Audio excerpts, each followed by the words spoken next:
إذا تعرف شكون عنده شخير لازم يثبت زعما صحته بخيرة. الشخير ينجم يكون حاجة عادية، لكن ثم أعراض أخرى ليلية ونهارية تخلي الشخير يولي مشكلة صحية. في الليل بخلاف الشخير ليلة كاملة يتقلب في السرير، قداش من مرة يقوم يتخنق ضايق عليه نفس، مرعوب ودقة قلبه قريب تسمعها بالحس، مرة يتذكر ومرة لا، أما اللي بحذاه يحكيها لك بالباء والتاء. الصباح راسه مكوفخ، كاين ولا رقد ولا نام، تعب يتكابى وعليه كثر ملام، علفته يهزو النوم لا يهمه لا زمان ولا مكان، مش قالوا ناس بكري النوم علينا سلطان. العيش عليه صعبت والشريك ما عاد مرتاح، ساعات عركة وصياح وساعات قريب يمد عليه السلاح. في الحالة هذه تجاوزنا أقلق صوت الشخير، ولينا نحكيو على مرض إذا ما يدواش خطير. إليكم التفسير.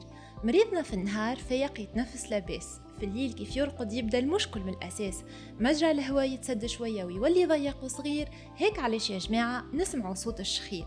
من حين لحين يتسد المجرى بكله ويمنع دخول الهواء، الأكسجين ما عادش يوصل للمخ، وهذا هو سبب الداء.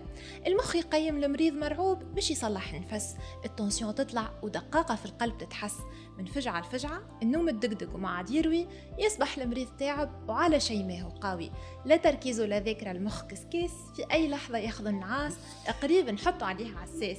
حياته صعبت ومعاناته ما تتقاس، لا يرقد كالناس ولا يحيا كالناس. ردوا بالكم، مش هذا حد الباس، للمرض هذا أكثر من انعكاس، على طويل القلب يتعب وتعديل الدم يصعب، اختار الجلطات يزيد ونسب الاكتئاب تعلى أكيد.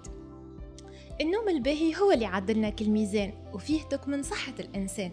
الشخير مع انقطاع نفس في الليل مرض ياسر موجود، ويمكن من كل عائلة نخرجوا عليه شهود، أسبابه مختلفة لكن العلاج اليوم ولا متاح.